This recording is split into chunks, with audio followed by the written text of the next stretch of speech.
nefrologia é a melhor matéria que tem, tá? Não é difícil, é bem tranquila. Vão ser uma aula por semana, toda terça-feira. E a gente está tentando fazer uma coisinha mais sossegada, para vocês não odiarem a neve como a maioria odeia. A gente vai dividir basicamente 2 horas por semana. Não vai chegar a ser 2 horas sempre, mas vai fazer um máximo. Em fevereiro a gente vai começar com essa programação. É claro que às vezes pode mudar um pouco a programação para vocês, tá? Mas hoje tem uma olhinha já de anatomia, para vocês se lembrarem, lá no começo da medicina. É o 4º ano já, né? Vocês são anuais, certo? Aí eu vou dar um pouquinho de anatomia para vocês, da parte renal. Semana que vem, aí ela vai vir falar da parte mais legal, que é a fisiologia. Vai dar uma relembrada para vocês aí. Vocês lembram como é que fica. Nossa função aqui é bater um bate-papo da nefro, tá? Não é uma aula maçante, vocês podem parar, perguntar, tá? Tirar dúvidas, por mais que vocês achem que pode ser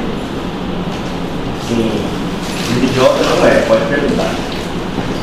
A data da prova, que eu sei que vocês querem saber, ainda não está marcada, mas eu falo para vocês assim que tiver marcado.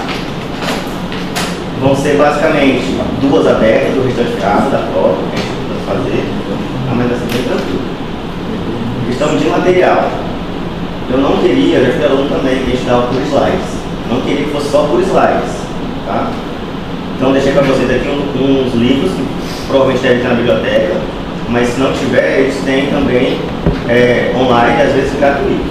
Então ver se eu consigo achar esse aqui, que é o de nefrologia, que é o maior. Eu acho que eu tenho em PDF. Então a gente usa basicamente esse livro de nefrologia. Pode ser esse aqui também, que eu acho muito legal, simplificado, tá? Mas para fisiologia, não deu certo já o cabo. Consegui lá, obrigado. Mas para fisiologia a gente usa basicamente os áreas, que a gente chama que é esse aqui, tá? Não precisa ler o capítulo todo, o livro todo, mas nos capítulos ela vai falar para vocês, aí. Sites que eu gosto bastante, é esse CADIGO. O CADIGO é a nossa bíblia que a gente fala, tá? É o que a gente leva em consideração as diretrizes, como tem na cardiologia, tem as diretrizes europeias e americanas, a gente tem o CADIGO. É um site gratuito. E aí vai ter aqui, as principais manejos da parte da nefrologia. Doença renal aguda, anemia crônica, que vocês vão ter aula. Então todos esses aqui vocês podem seguir, ler, baixar, tranquilo. Tá? E o material eu vou passando para vocês conforme das aulas, passando artigos para vocês se familiarizando. Tá bom? Da parte de material, acho que é isso. Se tem alguma dúvida, coisa? Não. Beleza, vamos começar a dar aula.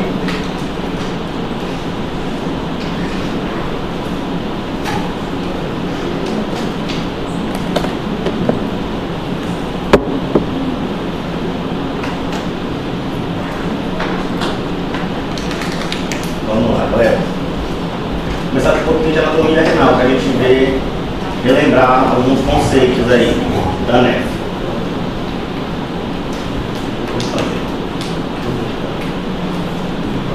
Quando a gente fala em anatomia renal, a gente vai dividir em macroanatomia e microanatomia, tá?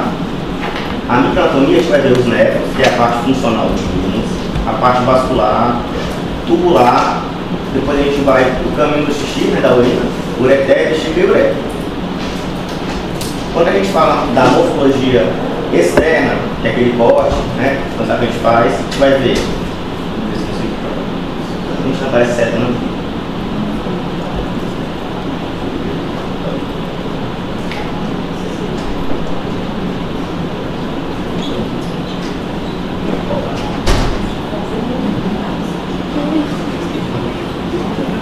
Só isso aqui, ó. A gente tem aqui a morfologia externa, a cápsula renal. Como vocês veem, né? Tá com caixa, você sabe? Eu achei uma planeta aqui, mas não conseguindo ler. Você acha que leite? Agora não são novas tecnologias, não. Vocês têm um laser aqui, vocês sabem como é que mexe aqui?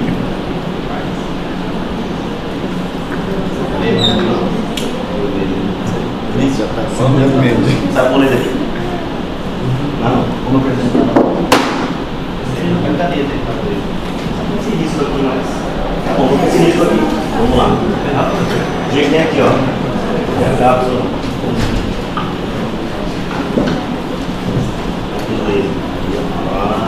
Esse. Então vamos lá. Temos a cápsula externa, vocês lembram a cápsula externa? Fica em volta do rim. A fáscia renal. A gordura perirenal. Gordura perirenal, que fica bem próximo ao rim. Vocês lembram desse anatomia? Tem a gordura pararenal, que fica depois da gordura perirenal. Tá? E entre, depois da gordura pararenal, vai ter a fáscia. Por fora aqui. Então tem o rim, tá bom? A gente tem a cápsula renal que envolve, uma película. Depois tem a fáscia, a gordura perirenal e a gordura pararenal. Isso tudo proteger o rim, porque é um órgão reto-peritorial, certo? Qualquer pancadinha que a gente der, ele pode ferir. Então a gente tem que ter essa parte da gordura e da parte muscular para proteger ele. Quando a gente vai pensar no rim, geralmente a gente tem dois rins, tem gente que nasce com, alguns nascem até com três. É um órgão reto-peritoneal. Tem em média basicamente 11 a 13 centímetros. Isso aqui é importante, porque quando a gente for falar em doença renal crônica, a gente vai ver que o rim vai começar a diminuir de tamanho, porque já que não tem função, ele começa a ficar pequeno. Ele pesa em média 150 gramas. O esquerdo é geralmente maior que o direito. Vocês sabem por quê? Por causa do fígado. Isso. Então é um pouquinho maior, porque o direito tem a parte do fígado, e o direito é um pouco mais baixo que o esquerdo. Tá? Ele produz, ele filtra, na verdade, 180 litros por dia. Só que a gente não urina tudo isso, né? Então, existe um mecanismo que a gente, feito pelos tubos, que a gente vai chamar de ultrafiltrado, que é o que é a urina. Quando eu falo ultrafiltrado, quer dizer que é a urina. Tá? Então, o glomérulo filtra 180 litros, mas o tubo começa a absorver tudo que é essencial, e no final só basicamente 2 litros e meio, 3 litros, conforme for a água. A gente divide a parte externa de córtex e a parte interna de medula. Por que isso é importante? Quando a gente pensa em glomérulo, o glomérulo fica na parte, no córtex da medula. Vocês lembram? Onde fica o glomérulo?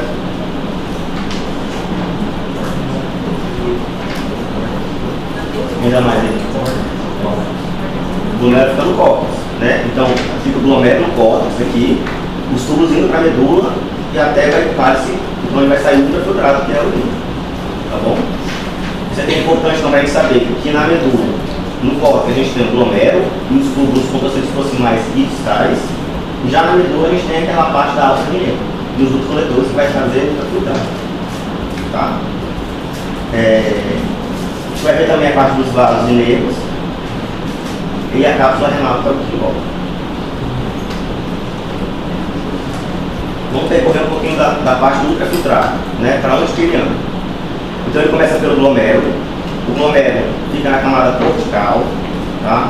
Ele vai fazer com que o sangue seja filtrado, vai cair no tubo, tá? O tubo vai passar pelo conducto proximal, alça de Henle, descendente, ascendente, fica na camada medular, para concentrar esse xixi.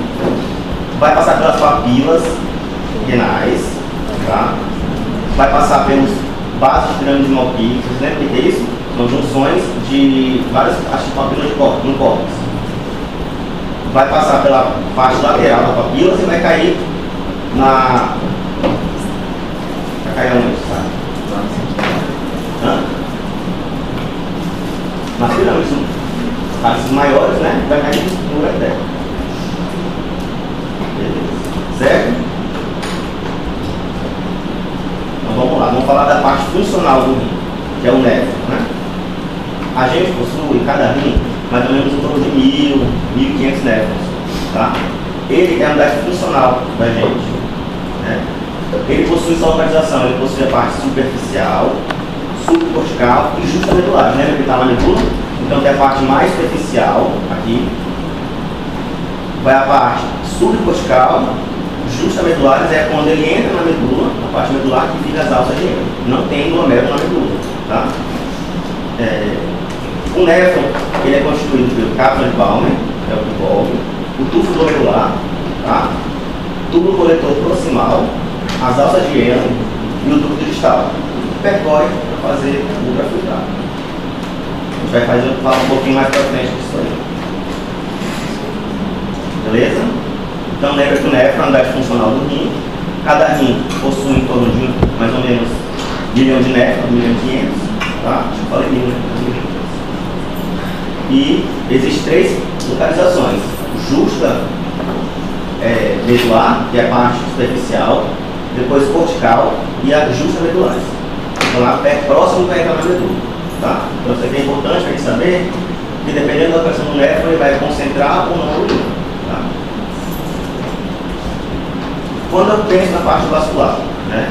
Então a gente sabe que da artéria renal, né? Tem 2 artérias, direita e esquerda. Ela é ramificação da aorta. Logo embaixo da artéria periférica, ela vem as artérias renais. Tá? Ela vai se ramificar para a direita e para a esquerda. Ela vem mais ou menos de 20 a 25 décimo cardíaco. Né? Por isso que aqueles pacientes que têm cardíaca, congestiva, o fluxo renal diminui, porque ela depende muito do coração. Tá? A artéria direita passa posteriormente à veia cava. Por quê? Porque tem algumas doenças, quando ela acontece ao contrário, ela pode fazer com que uma crivagem da artéria e faz as hematuras. Quando ela passa ao contrário do seu posterior, ela pode fazer alguma doença. Vai ver também. E ela divide basicamente em 5 artérias, quando vai fazer para irrigar. Então ela tem as artérias superiores, que vai irrigar a parte superior renal, né? As artérias antersuperiores, que é essa parte segmentar, inferior e a artéria inferior, né? Nas vezes, a gente chama de polar, né? Às vezes, o rim esquerdo não tem a polar inferior, tá? Então ela começa a ter basicamente 3 artérias para irrigar o rim esquerdo. Isso é basicamente o mais normal, né? Começamos com a parte vascular. Então a gente tem um rim. O rim tem a artéria aferente, que é a que chega, a artéria eferente, que é a que sai, né? Porque isso é importante, porque tem algumas medicações que vão interferir nessas artérias. Tá? Então lembra, a artéria aferente é a que chega, o sangue, passa pelo glomérulo para ser filtrado e volta para a artéria eferente. Tá bom? Então o que a gente consegue ver aqui é um glomérulo, vocês lembram, que é aquele aferente, que é aqui, chega o sangue, passa pelo glomérulo e volta na referente. E aqui tem a mácula densa, que a gente vai falar um pouquinho mais pra frente, mas é aquela que regula quando falta sódio, quando tem hipotensão. Tá? Vocês lembram da mácula densa? Não. Vai falar.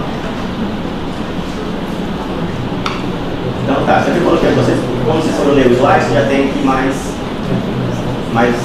mastigadinho, né? Então aqui é o caminho que faz da parte das artérias das veias, né? Então chega na aorta, quando emerge a artéria renal direita e esquerda, da artéria renal sai as interlobais artérias, né? Acho que eu passei um pouquinho, falo rápido, tá gente? A gente vai falar um pouco mais devagar. Das artérias interlobais, vem as artérias aferentes, que vai correr a cápsula de Bowman, que vai irrigar a cápsula de Bowman. Depois vem para artérias eferentes, capilares, tubulares, tá? As veias interlobulares, as veias capilares, as veias, vai para a veia renal e ela vai sair na veia cava inferior. Tá? Então começa na aorta, passa por toda a parte renal e vai sair, vai voltar para a veia cava inferior, para chegar lá para o coração. Os nervos, né? O rim lá dentro, por exemplo, vocês acham que ele dói? Quando eu falo com dor no meu rim, né? Eu acho que é basicamente do rim ou da coluna? O que vocês acham? Pode ser da coluna, né? E aí o rim só se tiver aquela proteção da fratura geral também. Isso, perfeito. O rim não é para doer, tá? O rim só dói quando ele estende a cápsula. Por quê? Porque as inervações, ela vai para a cápsula, não vai para o parênquima renal, né? Então, quando a gente faz uma biópsia, a gente só faz a anestesia da cápsula, a gente não anestesia o rim lá dentro, porque lá não tem inervação, né? Então o rim só vai doer mesmo quando distende a cápsula, né? Ou seja, ou uma peritite que inflamou e distendeu, ou uma obstrução, que era a nefrose, né? Mas basicamente não dói. Então a gente emerge nervos aferentes e eferentes. A inervação, ela vem pelo sistema nervoso autônomo, vem pelas fibras simpáticas, tá? Através desse nervo esplênico, deixa eu só achar aqui, do nervo esplênico, e depois ele vai para a parte vascular, para a inervação da parte vascular também. Então a gente tem dois tipos de nervos: aferentes sensoriais, aquele que vai regular a pressão arterial conforme o sistema renino e aldosterona, tá? E os nervos aferentes viscerais, que é por onde ele vai emergir na medula espinhal, de T10 basicamente a L2. É aqui que vai causar, quando distende a cápsula renal, a dor, tá? Então lembrando, rim não dói, 90% dos pacientes que queixam de dor no rim é da coluna, tá? Só vai doer quando tem uma distensão da cápsula. Beleza? Vamos lá, glomérulo. O glomérulo, coitado, é o que mais trabalha, mas no fim quem resolve tudo é os tubos, tá? O glomérulo, ele vai produzir ultrafiltrado a partir do plasma, né? Que tem débito cardíaco de mais ou menos 20% de débito cardíaco, vai chegar na artéria aferente, tá? Para fazer o ultrafiltrado, que é a parte da urina. E a gente tem que lembrar que o glomérulo, ele possui células especializadas, ele é um órgão bem especializado. Por isso que quando o rim ele pega o glomérulo dele, ele não consegue se regenerar 100%, porque é uma célula muito diferente, tá? Então lembrando que a gente tem as células endoteliais, essas aqui, que ficam dentro da parte capilar glomerular. Não dá para aumentar não por aqui, né? Então a gente tem aqui o túbulo, lá dentro tem a parte da artéria aferente, a artéria deferente. Aqui dentro tem um endotélio, tá? Uma certa que vai formar um úmero capilar glomerular. Isso é importante para a gente saber para colocar se ele libera alguns hormônios.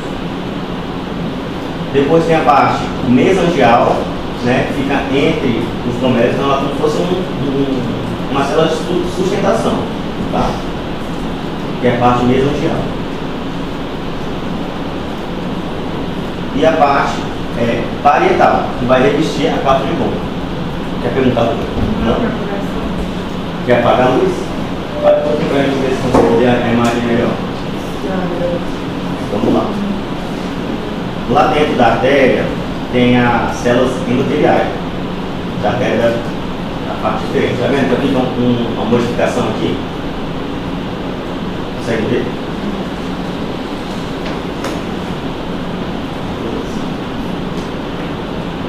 Vamos falar um pouquinho das células das partes viscerais. Por que é importante? As células epiteliais viscerais, elas possuem um citoesqueleto que para a gente é muito importante, chamam podócitos. Você já ouviu falar dos podócitos? Né? Então os podócitos, ele funciona como uma barreira de filtração, ou seja, ele vai impedir que passe as coisas importantes do nosso organismo, principalmente a proteína. Tá? Esses podócitos, essa aqui é uma imagem real, tá? De uma microscopia eletrônica. Esse aqui é os podócitos. Entre os podócitos a gente tem um processo chamado porocitário, que ficam entre eles, grudando, como se fosse um citoesqueleto para poder não deixar passar a proteína. Tá bom? Se esse podócito estiver doente, aí começam as doenças. Por exemplo, síndrome nefrótica, né? Se ele adoecer por alguma coisa, ou seja, por genética ou por algum vírus que foi lá e feriu ele vai se degenerar, vai tirar essa rede de fibras e vai deixar que passe a proteína, que não é passado porque ela é importante para a gente, tá? Então lembrando que tem as células viscerais, elas têm os podócitos. Os podócitos são umas células que possuem um citoesqueleto, e em cada podócito tem os peicelos que se juntam a ele, tá? Grudando, para que faça uma barreira de filtração. Então, ele é muito importante para evitar a passagem de alguns elementos, principalmente a proteína, na parte renal. Tá? Então, aqui tem, sabe essas travinhas que ficam aqui? Essa parte aqui, ó, parece uma minhoquinha. Todos isso são os pedicelos que ficam grudando entre si, entrelaçados, como se fosse uma peneira mesmo, para juntar o podócito. Tem um podócito é aqueles pedicelos. Se isso for ferido, eles ficam mais ou menos, se fica mole, basicamente assim, ou abre mais a peneira, o buraco e passa a proteína. Tá? E aí vai para o xixi. No glomérulo, vamos lá. Então, no glomérulo, a gente pega um glomérulo, então isso aqui é uma biópsia, tá? Isso aqui é um glomérulo, ó, bonitinho. Esse desenho aqui, ele quer imitar esse glomérulo aqui, tá? Para vocês pegarem mais fácil. Então, quando a gente fala em glomérulo, a gente tem a membrana basal, que é basicamente o esqueleto do glomérulo, que é esse aqui de volta, membrana basal. Tá bom? Ele que forma junto com os podócitos da barreira de filtração. Neles possui o colágeno tipo 4, que é o principal. Tá? Por que isso é importante? Porque também tem algumas doenças que vão atingir o colágeno tipo 4 e aí vai fazer com que ele perca essa barreira de filtração e perca a proteína. Então, vocês lembrarem, a membrana basal que fica em volta do glomérulo, ela é feita de colágeno tipo 4. Tá? E aí tem, além do membrana basal, tem o mesângio, que é um tecido como se fosse uma meleca, que fica entre o glomérulo para poder deixar ele sustentável dentro do rim. Se ele ficar sem nada, ele vai ficar andando. Então ele precisa de uma cola, que é o mesângio. Tá bom? E esse mesângio, ele vai sustentar, pela célula melangial, vai sustentar o glomérulo, a membrana basal. Tá bom? Deu para entender? Então o mesângio ele faz tipo uma rede de suporte mesmo. Ele pega vários membranas basais no glomérulo e cola ele para não deixar ele sair daquele local. Então a gente pegando aqui, ó. Então a gente pega uma peça anatômica do rim, tira aqui uma pirâmide, que é um triângulo mesmo que fica aqui, ó. Tira um pedaço aqui dessa parte. Essa parte que tem glomérulo, vocês acham que é medula ou é córtex? Por que córtex? Perfeito, isso aí. Então, quando a gente vê os glomérulos, a gente sabe que ele é da parte do córtex. Tá? Porque a medula só tem as partes dos túbulos. Beleza? Então vamos lá, mais um desenho. Então a gente tem aqui, isso aqui é real da parte da biópsia. A gente tem a artéria aqui aferente, ó, é o que emerge, a parte glomerular, a membrana basal fica em volta, tá vendo? Tem um tecido de sustentação que fica aqui em volta, que não dá para ver porque perdeu, mas é o tecido. E aqui tem a parte dos túbulos, onde vai descer o ultrafiltrado, que é o urina, tá?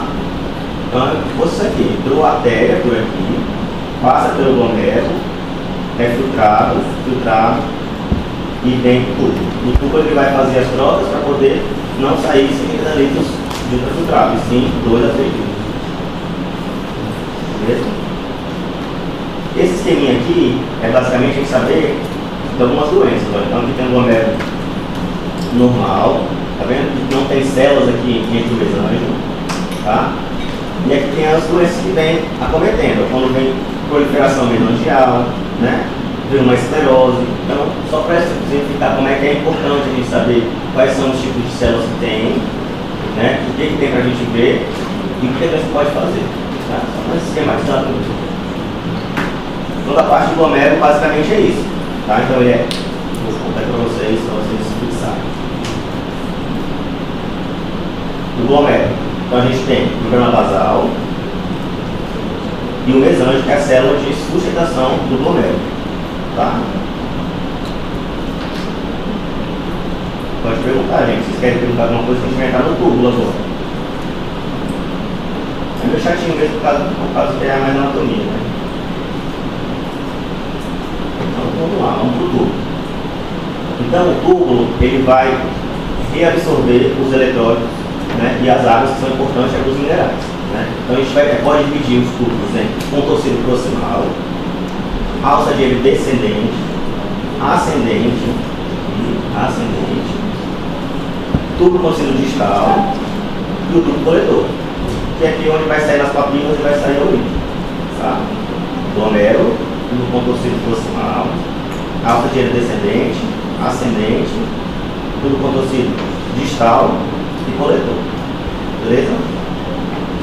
Vamos passar por um. Esse desenho foi o que eu fiz aqui, que eu pintei, mas se considere, tá?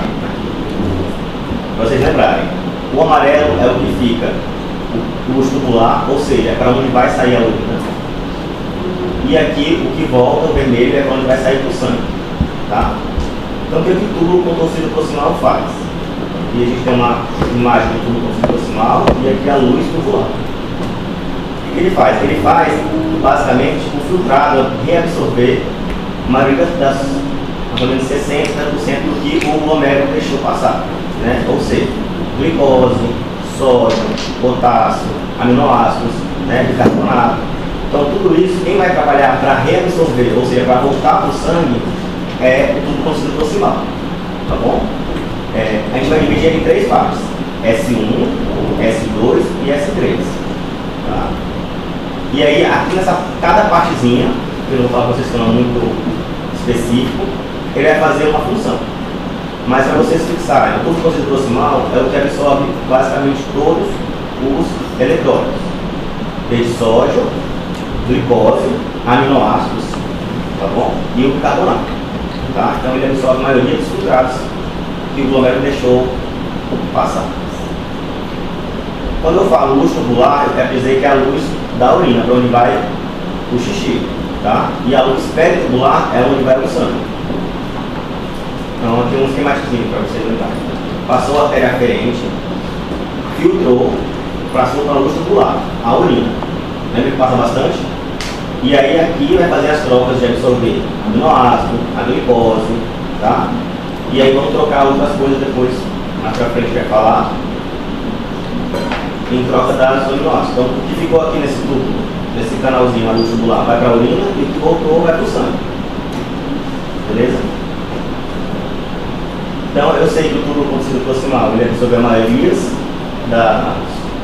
eletrólitos e a partir daí é onde eu vou fazer os ajustes mais finos, tá? Para poder a urina sair mais tranquilo. Então a alça de Ehrlich, vamos falar um pouquinho da parte descendente da alça de Ehrlich, que é o segmento que a gente chama descendente, que é a parte fina e a parte espessa. A alça de Ehrlich é onde vai atuar o diurético, né, por exemplo, a furosemida, ela absorve basicamente mais ou menos 15 a 20% ultrafiltrado da urina. E basicamente 25 a 30% do cloreto de sódio. Por isso ela é importante, tá? Porque ela vai fazer o ajuste da parte de cloro e de sal. Porque o nosso rim ele é ávido com sal. Então todo sal que ele vê no corpo ele vai querer absorver.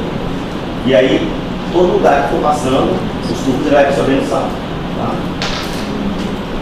Sabe por que a gente absorve sal hoje em dia? Puxava também. Mas sabe por que começou a puxar bastante sal a parte do rim? Vocês não sabem da história? Antigamente, como a gente ficava muito tempo no deserto, sem comer, né, sem se hidratar, não tinha bastante água, o corpo se organizou para todo o sal de água que entrasse, ele ser reabsorvido, para o corpo não morrer, né? Porque sabe de água e sal. Então foi desenvolvendo a parte renal devido a essa falta de água que tinha naquele deserto. E aí, consequentemente, hoje em dia a gente absorve todo o sal da água, né? Que é possível. Então, de uma coisa antiga, o corpo foi se organizando para poder absorver. E hoje a principal preocupação nossa, que a gente sabe que sabe como sal, né? Por causa da hipertensão. Então, antigamente não tinha esse sódio, sabe, no corpo. Vamos ver mais pra frente volta a jogar o sal para fora, né? Então vamos lá, alça de Ehrlich. Porção ascendente, que é a parte aqui, e a descendente. A gente começa pela descendente. Na descendente, a gente vai ter um segmento fino e um segmento espesso, tá? O que muda isso? Isso muda as células que tem dentro dele. As células do segmento fino vão fazer com que o túbulo fica um pouquinho mais, posso falar, um pouco maior, a parte tubular, porque tem as células finas. E aí consegue passar um pouco mais de água, consegue puxar um pouco mais de água. Tá? Só basicamente isso.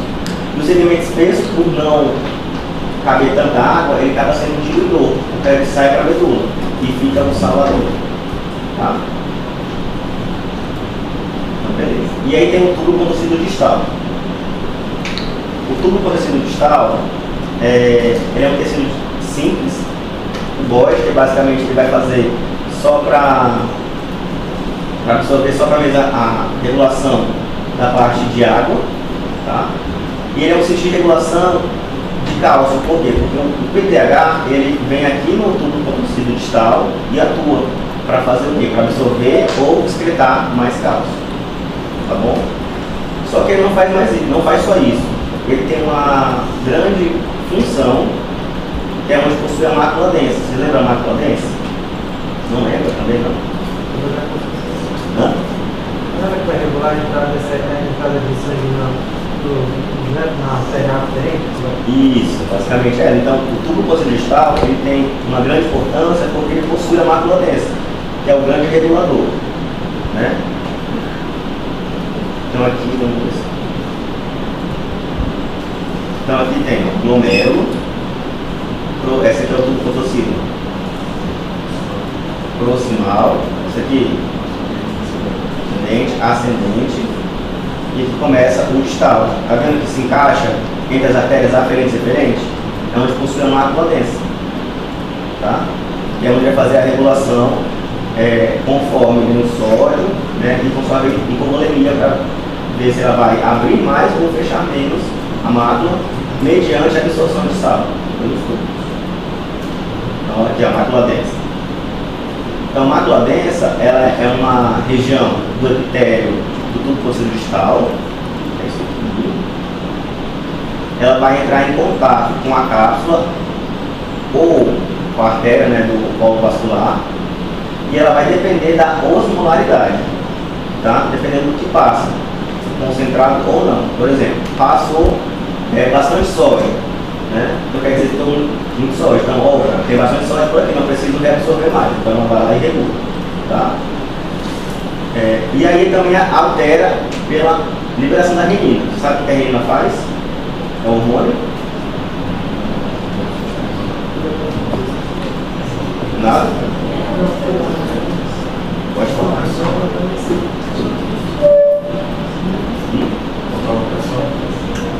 Controla? Teoricamente sim, mas qual que é a função da renina?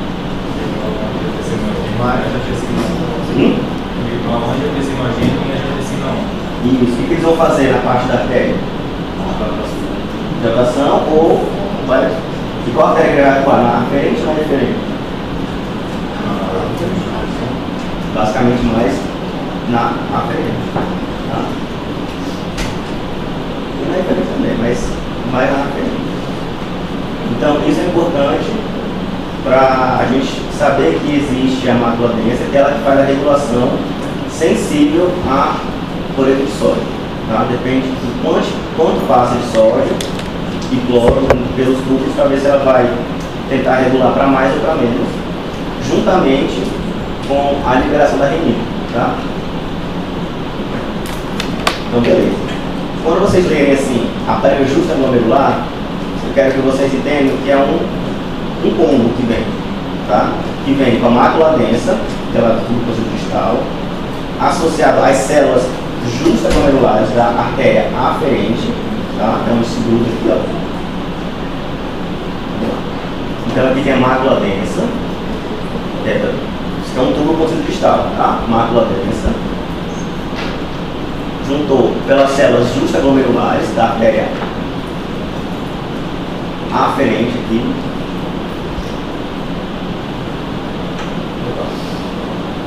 E as células mesangiais, que ficam entre volta. Em volta aqui não apareceu aqui. Tá? Então, o aparelho justa-glomerular é um cômbio composto de mácula densa, células justa-glomerulares da artéria aferente e da parte células mesangiais. Tá? Essa artéria aferente aqui, essas células especializadas, musculares, elas que secretam a renina, tá bom? Então, conforme for passando aqui, ela vai regular para mais ou para menos. Tá? O normal é, se eu passei muito sódio, a mácula densa vai ver que tem bastante sódio, vai regular e vai fazer com que eles, basicamente, diminuem a pressão intracapilar para filtrar menos. Ou seja, ela vai dilatar. Tá bom? Se eu dilato ela aqui, para passar menos pressão, se eu tenho menos pressão no glomérulo, eu vou fazer menos ultrafiltrado. Tá bom? Vai entender?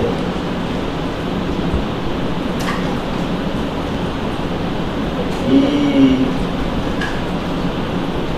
para quase terminar aqui, o duplo conector, né, que vai conectar a parte do ultrafiltrado que chega no ducto distal para secretar a papila renal. Tá? Ele possui 3 porções do conector: o cortical, o conector medular externo fica mais em cima e o medular interno. Por que isso é importante? Porque quanto mais próximo da medula, mais ele vai concentrando a urina, ou seja, mais ele é sensível, menos sensível à água, ou seja, não deixa a água entrar. Tá? Por isso que às vezes a urina sai muito escura, porque não tem água, então ele vai regulando o mecanismo. Então, basicamente, esse conector, a gente tem que saber que ele possui um córtex, na medula a parte mais proximal e na parte mais distal, que é interna, para poder, que é sensível à parte de água, de H2O. Beleza? Então aqui tem um resumão para você. Para onde passa o ultrafiltrado, né? O que é ultrafiltrado? Vocês conseguem entender o que é ultrafiltrado? É a urina, né? Então chegou pela artéria aferente, passou pelo glomérulo, do glomérulo ele vai passar pelo tubo conhecido proximal, que é onde eu vou absorver aminoácido, glicose, sódio, boro, tá? Passando pela alça de Henle, que é onde ela vai fazer o ajuste basicamente fino de cloro e sódio, tá bom? Alça descendente e ascendente. Depois cai no tubo contorcido distal, certo? No distal ele possui o quê? Para regular a mácula densa. Da mácula densa, o que regula a mácula densa? Você sabe por quê? Renina e o sódio, cloreto de sódio, né? Então ela é sensível a cloreto de sódio e a renina, né? A mácula densa, ela faz parte de um combo, né? Como é que chama o combo da mácula densa? A zona angular. O que ele é composto?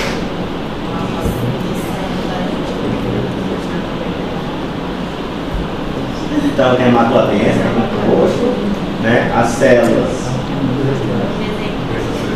mesangiais, que fica dentro da artéria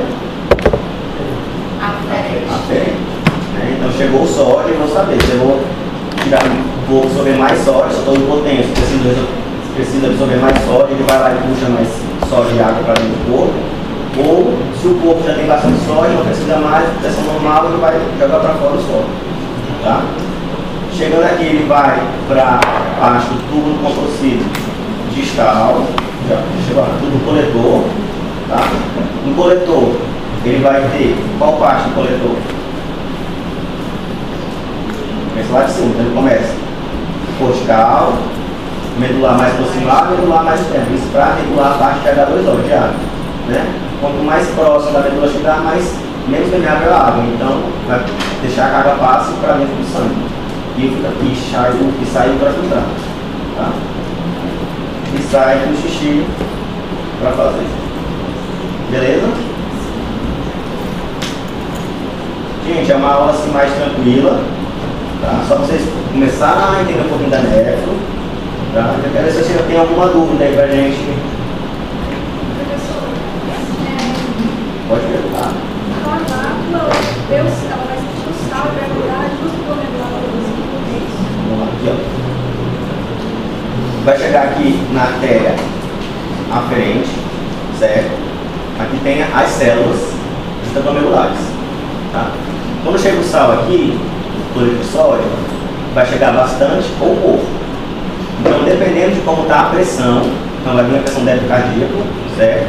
Então, por exemplo, estou com uma hipotensão, então aqui vai chegar menos fluxo, porque não tem débito cardíaco para mandar.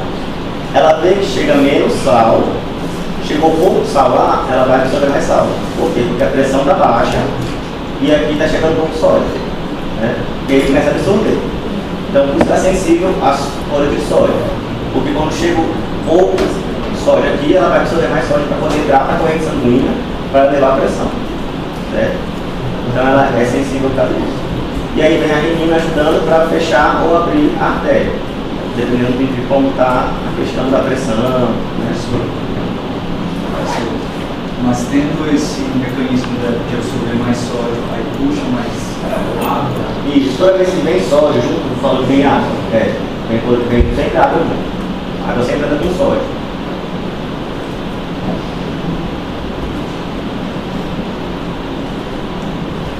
E aí? Só isso. Tem que estudar. Sim.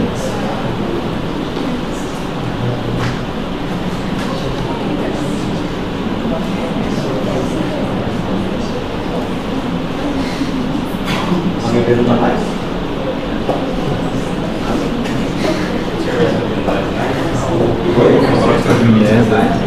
Sim, manda para mim o e-mail, aí eu mando para vocês. Você não quer complexo? Aí manda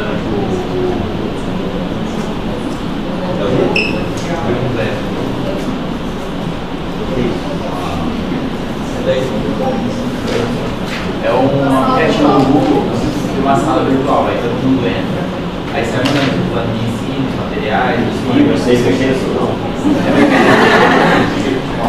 Não é melhor mandar para você coloca nesse lugar? Quando eu vou abrir a sala. Tadeu cria sala. Pode ser, porque a sala eu estou mandando as coisas. Manda no grupo de amigos. Tem que abrir o completo. São muito tecnológicos. Manda pro prefeito, professor. Hã? Manda pro prefeito. Vou mandar para vocês os livros, os slides,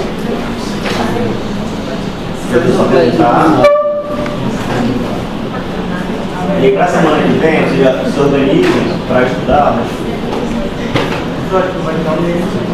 Tem. Mas mesmo assim, o conteúdo que a gente acha, não. É verdade, carnaval. Colocar nome para vocês. A gente aqui.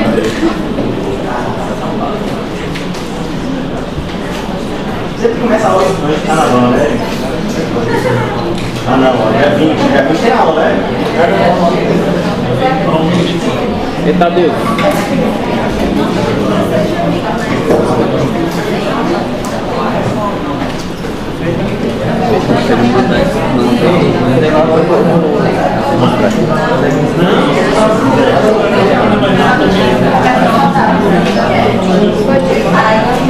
Good morning. Você entrou naquele processo da insalubridade? Lá da UERJ? Da UFO? Ah, saiu. Ah, tu não chegou a entrar não. Da Sul. Não, parece que o juiz vai eleger um novo perito. E a gente pagou 10 pau na permissão. Ah, eu não sei quem custei. Acho que recebeu mais, mas para isso tem o exame de perito. Tipo, eu vou precisar. Só que eu não pensei, cara.